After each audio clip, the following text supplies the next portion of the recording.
Let's do some applications of loops now.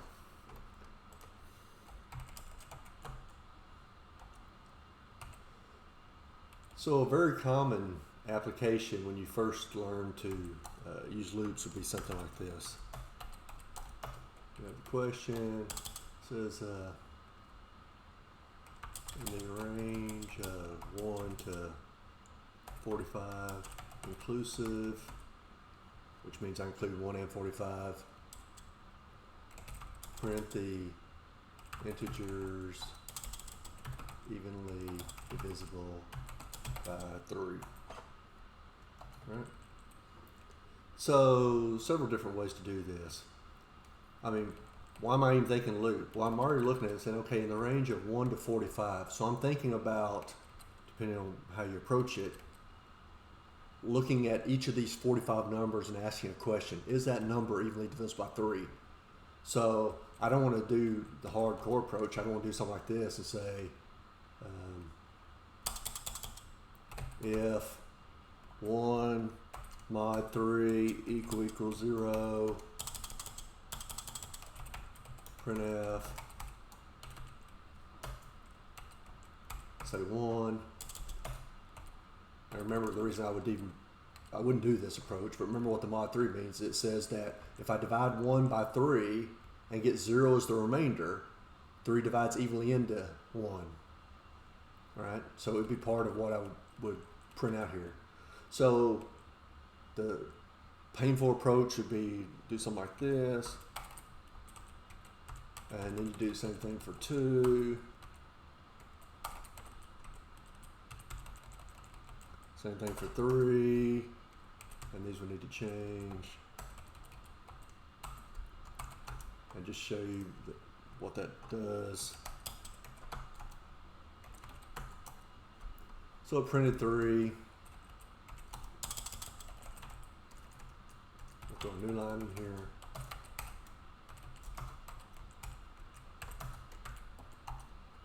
But is this really the approach I want to go? To check each of those 45 numbers, I'm going to have 45 if statements. I mean, that's already sounds pretty painful. But what if I said, well, instead of 45, I meant 500? Do I want to have 500 if statements? Well, no, this is a place we'd be using a loop. So we're going to need some kind of loop counter. Int I. And so one approach might be, if I'm doing some of the math myself, would be to realize, okay, in this range, 3 is going to be the first of those numbers, and then 6 would be the next number, and then 9 would be the next number, all the way up to 45. So if I'm doing part of the work myself, and I can in this case, I might say for I equals 3, start with 3, I less than 46, why this instead of less than or equal to 45? Well, the convention is that in many cases, instead of using less than or equal, you use less than and then you use the next largest number. So either one would work, but this is probably the more typical way of writing the test. And since I want to get the multiples of 3, I do I plus equal, sorry, that's lowercase I plus equal 3. And I'm going to print each that matches. So this is just going to generate the numbers 3, 6, 9, 12, and so forth that meet our criteria. So I, as the human, did the work of figuring out what the appropriate numbers are, and then I wrote the loop such that it just generates those numbers. So I'm going to print them all on the same line. So I'll print a number followed by 2 spaces. And when all this is done, then I'm going to print the new line down here.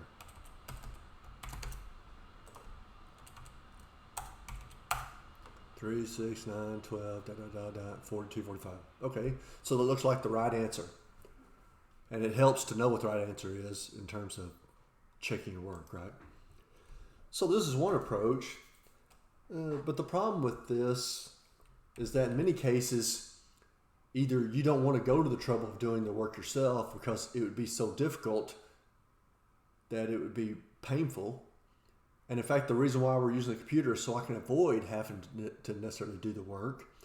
But there's other situations where you really can't necessarily know easily in advance how to come up with some pattern. This is just start at 3 and add 3 on each iteration. So that's not that difficult. But let's see an alternative approach. Let's take these two lines, we'll reuse these, reuse that one. All right, so now I'm gonna start at 1. Go as long as I is less than 46. And now increment by 1 each time. All right, so now I'm gonna generate the integers from 1 to 45, but I know all those won't be the answer. So now I need to ask the question, is the number that I currently have in the loop evenly divisible by 3? So I need a conditional. So now I'm going to say if the current value of I mod 3 leaves no remainder, then print that number. Let's see what happens. Same sequence of numbers. So either of these is fine in this case. The first one requires me to only generate the correct numbers. The second one has me asking a question on each number. Is this something that matches what I'm looking for? All right. So why would we ever need the second approach? Well, suppose I give you something like this. You know, in the range of 1 to 45, inclusive, print the integers evenly divided by 3, or evenly divisible by 5. Well, now, how do I write the loop counter to do that? So I can certainly start at 3, but then I somehow need to, so I need to print 3, then print 5, then print 6, then print 9, then print 10. I'm not sure how I could even write the loop counter to do that. I don't think it's possible. So instead, I'm going to generate all the numbers. Now I'm going to ask a question. If the number is evenly divisible by 3, print the number. Or, using our logical or, if the number is evenly divisible by 5, print the number. Well, let's see what we get. Oops, did I do too much? 3, 5, there's the 6, because it's 2 times 3. 9 is 3 times 3. 2 times 5 is 10. 4 times 3 is 12. 3 times 5 is 15. And then they're both divide evenly into 45. So this looks correct. So in this case, I pretty much had to do it in the way that generated all the possible numbers and then check each one. All right, so this is very common because it doesn't require you to know a whole lot. Let's do something else. Oops.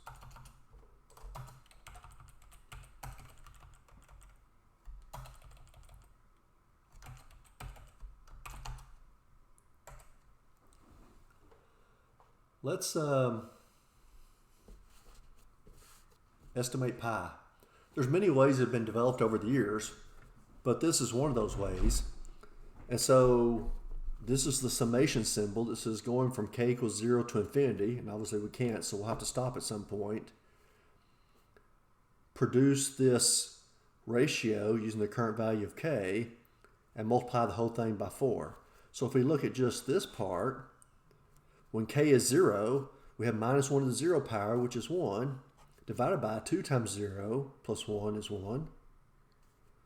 And then when k is 1, I'm going to have minus 1 to the first power, which is minus 1 in the numerator. 2 times 1 is 2 plus 1 is 3. Plus I'm going to get, this little cycle back and forth. So for even numbers of k, the numerator becomes 1. For odd numbers, it becomes minus 1. So that's going to cycle back and forth. And then now we'll have, because we're on k equals 2, 2 times 2 is 4, plus 1 is 5.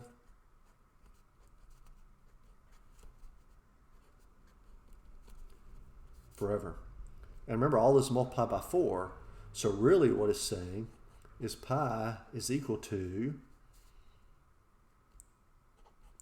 4/1 minus 4/3 plus 4/5 minus 4/7 plus ... So why is this appropriate for a loop? Well, I'm going to generate these values of k. This is basically saying generate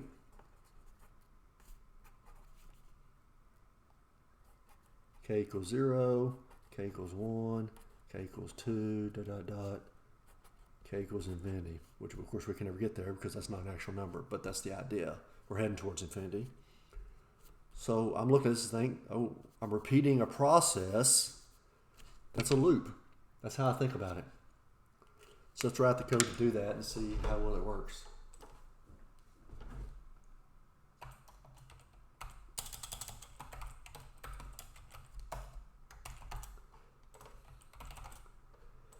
All right, so what all do we need to do?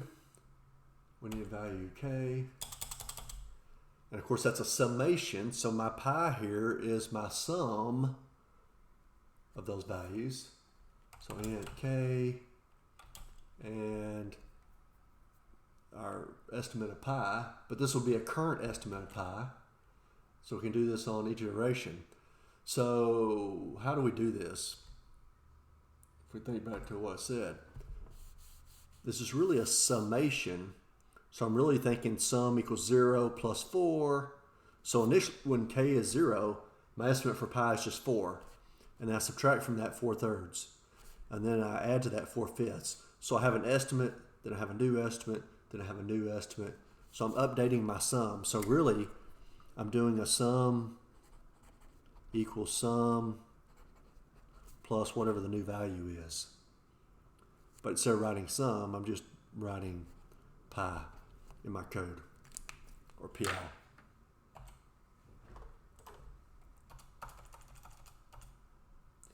But since it is a sum, pi needs to be initialized to 0 because I'm just going to add to it.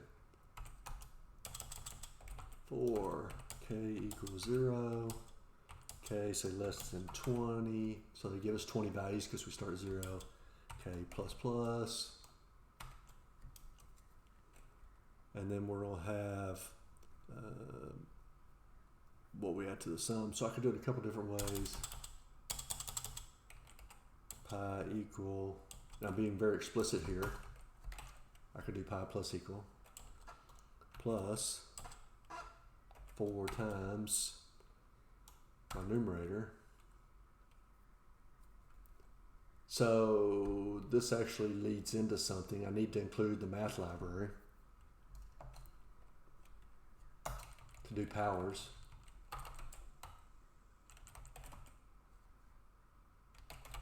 Math. And we may have to change the way we compile. We'll check that here in a second. But to include the math library, I think I need to do that. Times. So once again, let's do it like this. And we'll make this the entire thing. Power of -1 to the kth power. We're using this function. So this is a function in the math library that raises -1 to the kth power. That's what that's doing. So divided by, and this is 2 times k plus 1. And multiply the whole thing by 4 and update pi. So let's actually print out the values as we produce them.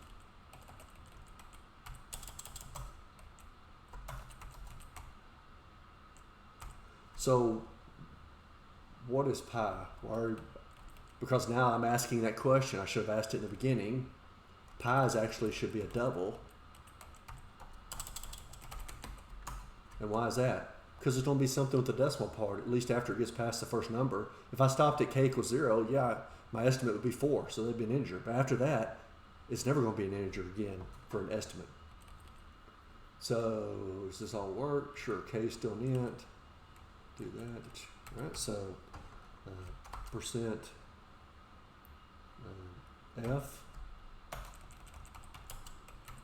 And let's see what values of pi we got in each iteration. Oops. And so it's telling me, where does it tell me there's a bug?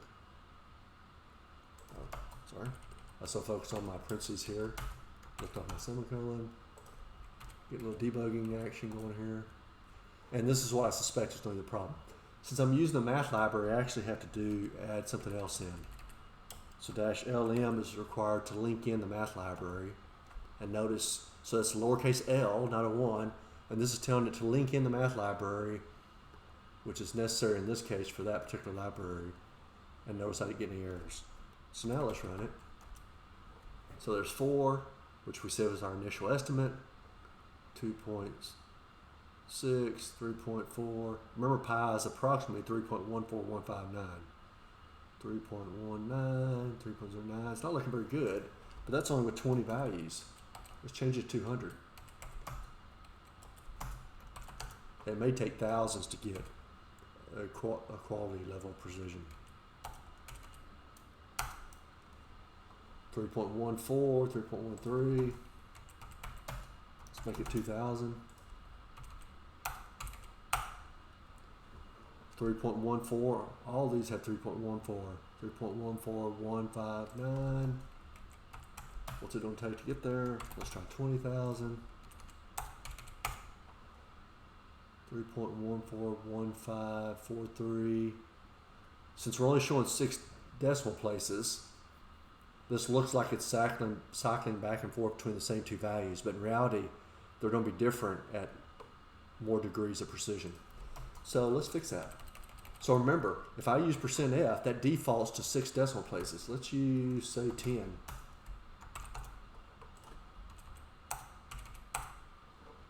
Three 3.141542 64242. So see, this is 141542 6 is the same here, but this has 4. This is 5 8 3. Let's make that 30,000. 141559. So we can see it's getting a decent approximation of pi out to about 4 decimal places, 3 or 4 decimal places. 3.14159 is all I ever memorized. So this isn't that difficult, but we had to think about a few extra things. I need the math library to raise a number to a power or write my own function to do it, but we don't know how to write functions yet. I had to think about using the appropriate data type. I had to think about how to compile it. If I'm using GCC, I need to link in the math library explicitly, change the precision so I can see more decimal places. Those are some things I need to think about. 14156. So I'm still not seeing 14159. I'm going to have to take a whole bunch of places to do that. All right? So that's our estimate of pi. Let's do this now. Create a multiplication table.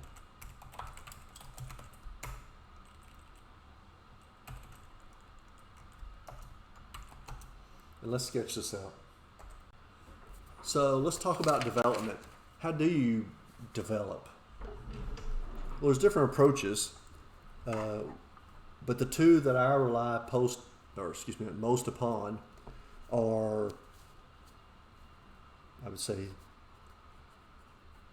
sketching out a small or simplified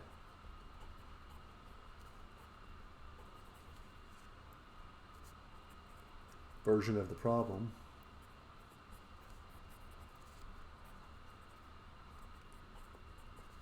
and the second is write pseudocode.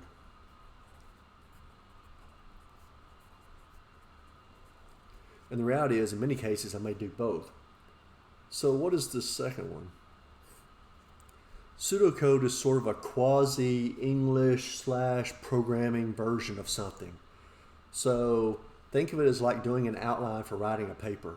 The whole point is to get enough details that then you can fill in the rest. So I might write something like, for each file in directory, open file. Once I've opened the file, for each line in file, search for, say, a certain word, say computer, if that's what I'm trying to find. References to computer in the files in the directory. Print file name, if found. And then, as we'll see when we get to files, I need to close a file. And this is sort of a loop. So notice I formatted it, or I indented it to match the logic. I don't worry about curly braces here because it's not a real program. It's just to get my thoughts down on paper and see if I'm forgetting anything. For each file, okay, there's code for doing that. Open a file, okay, I know how to write that. For each line of the file, I know how to write that. Search for the word computer. Okay, I think I can sort of do that. Print the file name if found. No, that's easy enough. Close the file, that's easy enough. So once I have this, I expand it into an actual program. In terms of the top one, which is what we're going to use in this case, is I just create a small version of what I'm doing, because if I did the whole thing, then I don't need the program.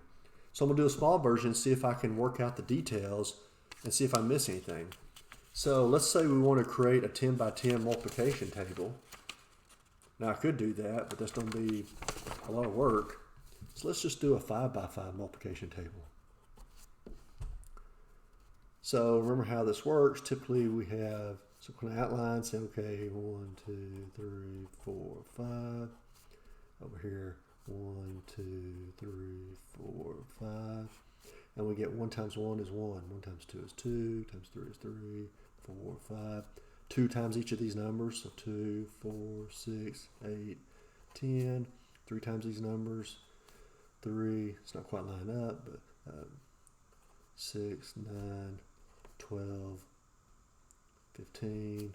4 times these. 4, 8, 12, 16, 20. And 5 times these is 5, 10, 15, 20, 25. So there's my baby version. Maybe I want to do a 10 by 10, 12 by 12 or something. But hopefully I can understand enough about what I'm doing from this that I can then extrapolate for the bigger version. So what do I need to do? In many cases, probably most cases, when I see some type of two-dimensional table, I immediately think of nested loops. That is, I have a loop within a loop. But I have to figure out what the pattern is here. So what did I actually do? Remember, the way I thought about this, I said, okay, I take the number in the left-hand column and multiply it by each of the numbers at the top. So if I'm being more explicit, I'm looking at, to get the numbers in the table, I had 1 times 1, 1 times 2, 1 times 3, 1 times 4, 1 times 5. And then for the next row, I had 2 times 1, 2 times 2, 2 times 3, 2 times 4, 2 times 5. I kept doing this. And then eventually I got to 5 times 1, 5 times 2, 5 times 3, 5 times 4, 5 times 5. So I look at this, think, okay, how do I turn this into some loops? What's going on? Well, okay, I have these numbers here, 1, 2, 3, 4, 5. And then when I'm currently on number 1, I generate the numbers 1 to 5, right? So I can produce 1 times 1, 1 times 2, 1 times 3, 1 times 4 times 5. And then when I'm on 2, I generate 1 to 5, 3 times 1 to 5. So the part that's repeating, so the reason why we have nested loops is to repeat a repeatable process. So I'm generating 1 to 5 when the outer number is 1. And then when I go up to 2, then I need to generate 1 to 5 again, where I multiply 2 by each of these, and so forth. So I'm repeatedly generating 1 to 5 and multiplying each of those numbers by some other number. So this is my inner loop.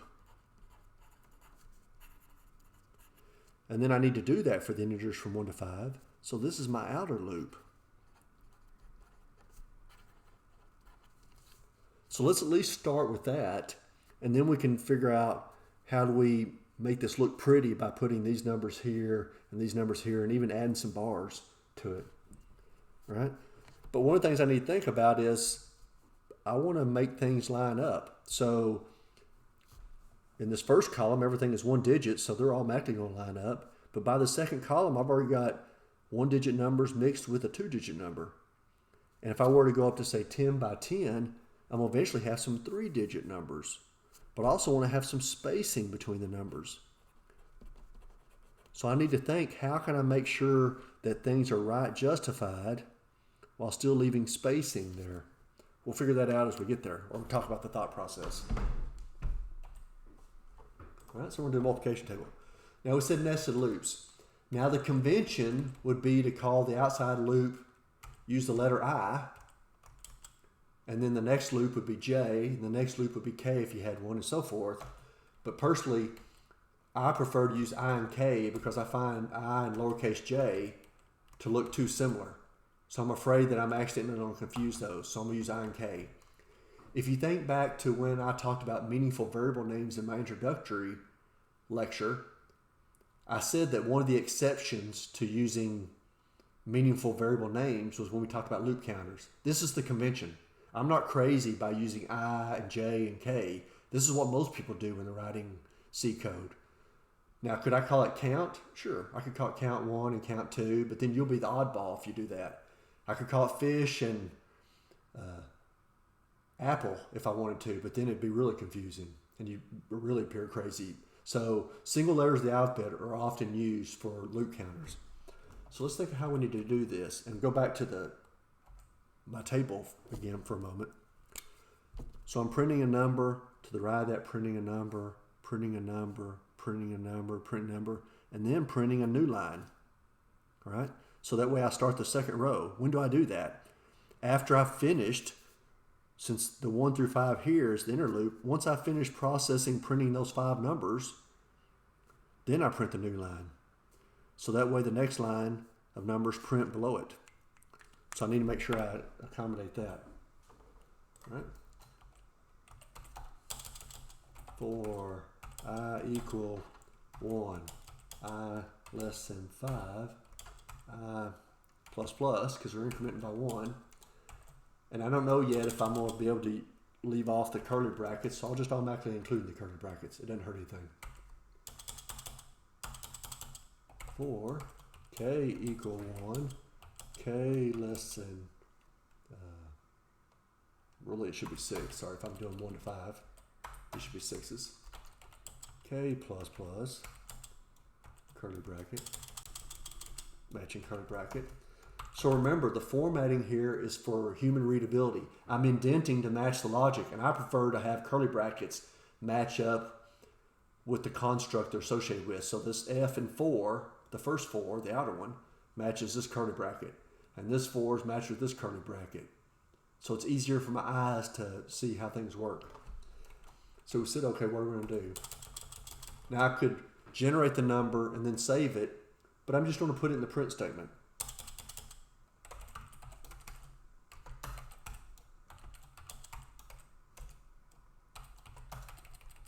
And now we need to decide how to do the spacing.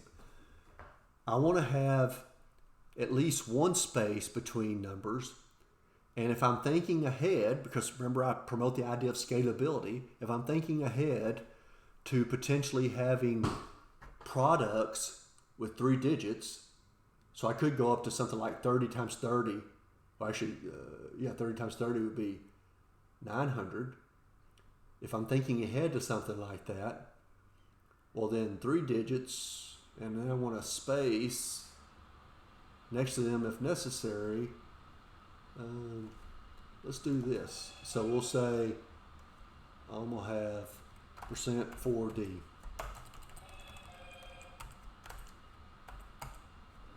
All right.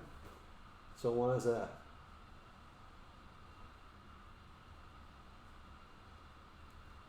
Well, the idea here is that this gives me 4 decimal places, or excuse me, 4 digits of spacing, and it pads on the left if necessary, so it can handle 1-digit numbers up to 3-digit numbers while including at least one space. So let's try that and see what happens. Now this will print those numbers, but I'm not done. But let's go ahead and compile it and run and see how I would know I'm not done.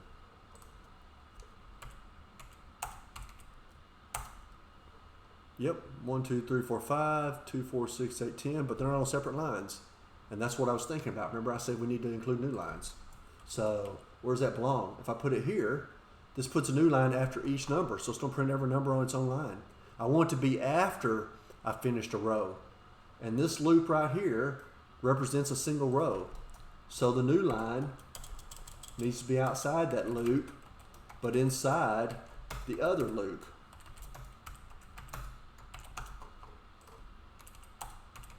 And actually we don't need LM anymore. As long as I'm including the math library, I do, but since I'm not using that anymore, I don't need that. So let's compile again and run it. All right, 1, 2, 3, 4, 5, 2, 4, 6, 8, 10, 5, 10, 15, 20, 25. Okay, looks like that part's working. So how can we make it pretty? Well, coming back to what I had before, let's do this in stages. Now, there's different ways to do development, but I prefer what I call incremental development. And I don't think I made that up. I think that's a software engineering term, but it's been so long since I had such a course, I can't remember for sure where I heard it. But what this means is, instead of trying to get everything worked out at once, and then running my code and possibly having to fix a bunch of things, and not necessarily realizing which things are broken and which things aren't broken because of the way things are, I do things in stages. So I do it incrementally. So that's what I'm doing here. I got this part working. If there were bugs, I'd work them out before I start trying to work on the formatting. Because imagine I start trying to do all the formatting, and then I realize that my table doesn't have the right spacing. When I have to come back and fix the formatting and maybe fix this formatting or whatever. So I do it incrementally. So what I'm going to do here is realizing that this stuff right here, because this is the left side of the screen, so printing starts here. If I do this row next, I'm going to have to move it all over to accommodate these numbers. So I'm going to put these numbers in here and a vertical bar. So let's see how that works. So where would that go? Well, I need to print a row number before I start printing a row, but I do it for every row. So that means that it needs to be inside the outer loop, because I'm going to do it for row 1, then I'm going to do it for row 2, then I'm going to do it for row 3, and so forth. So it needs to be inside this loop, but I do it before I print the numbers calculated for that row, so it's before this loop.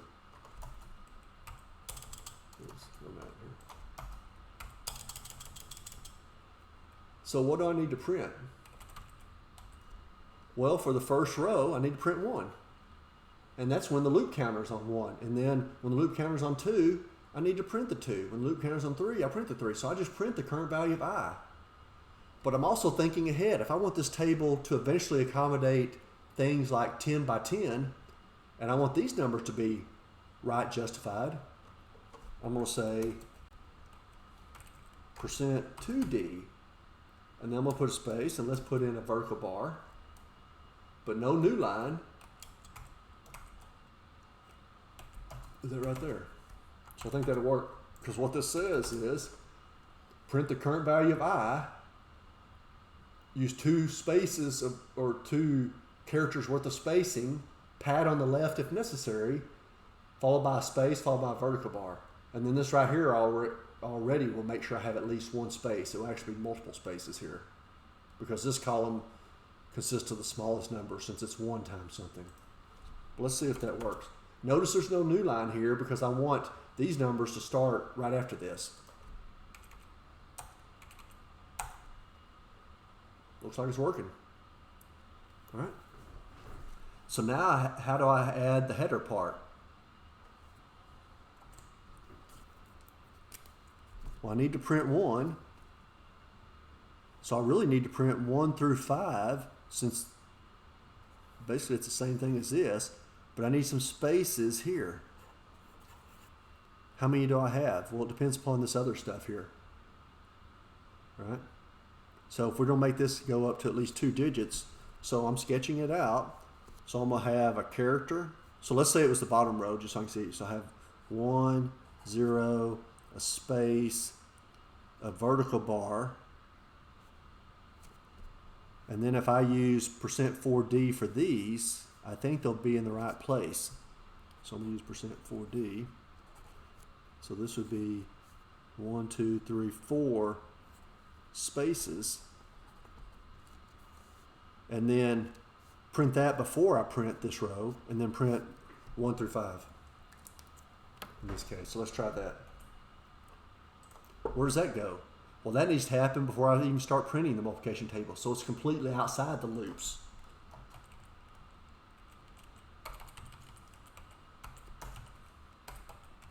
So I'm going to print 4 spaces.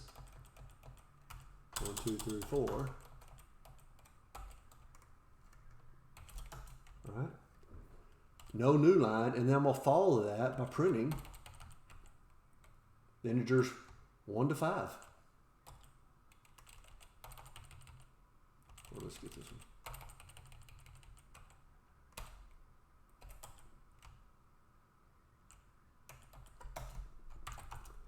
Is it okay to use I here and I here? Yes, because when this loop is done, I can reuse I. If I made this loop I and this loop I, they would be basically what would happen down here. It would just reset the value of I.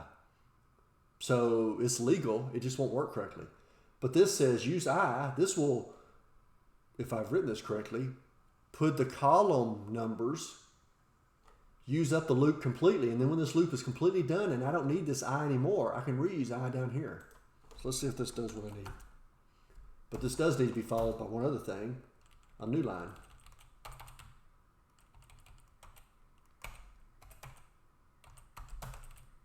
I've been indenting in a way that makes sense to me.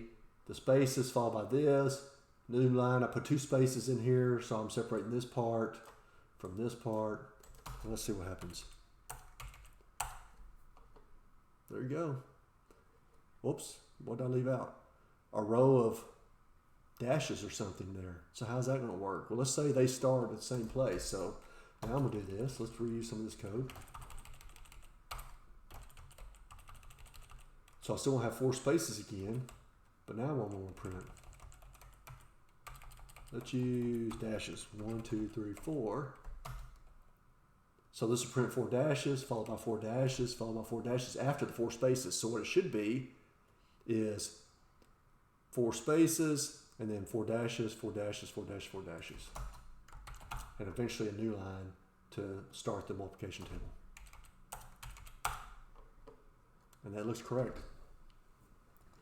Let's see though if this will work on larger things. So let's go up to 12. So let's notice a couple things about my code. And I also want to promote the idea of scalability. So I hard coded some stuff in here that now I have to fix. So I could change each of these 6s to 12s or 10s or whatever it is I'm going to use. But let's change it to something else. End. So I'm going to use a variable. And the reason why is so that way I can change the variable and have it change in every one of the loops that I need. All right? So let's try it first with the value we know what it is, end equals 6, just to see if I get the same thing. Okay, that looks the same to me. All right, now let's change it to say 10. And let's see if the decisions I made with a thought towards scalability pan out.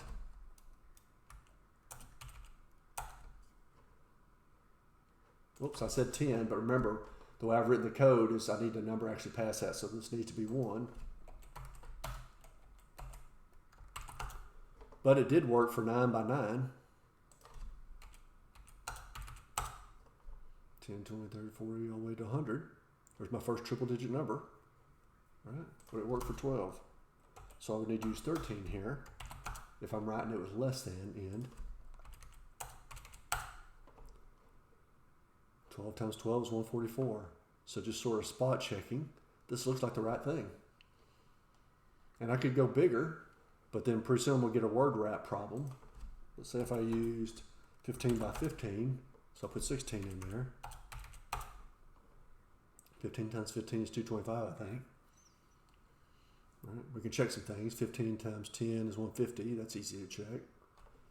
10 times 15 is 150. So I think this is correct. But notice it's still working out. So by writing it this way, now I can adjust it as necessary. But I try to minimize what we call hard coding. You always have to know something. So like my decision to use a 4 here means I'm limited to things that won't produce more than 3 characters here. Now there are ways to adjust it, and we could write the logic to figure out based upon this what this really should be, but we won't get into that now. But you always have to make some kind of decision. So I could make a decision based upon this. I could make this even less specific to this problem, but the logic gets much more complex. But nonetheless, I've made it fairly scalable. And notice that as I change what I want the table to be, I don't have to go back and rewrite the whole program. At this point, it basically comes down to doing this.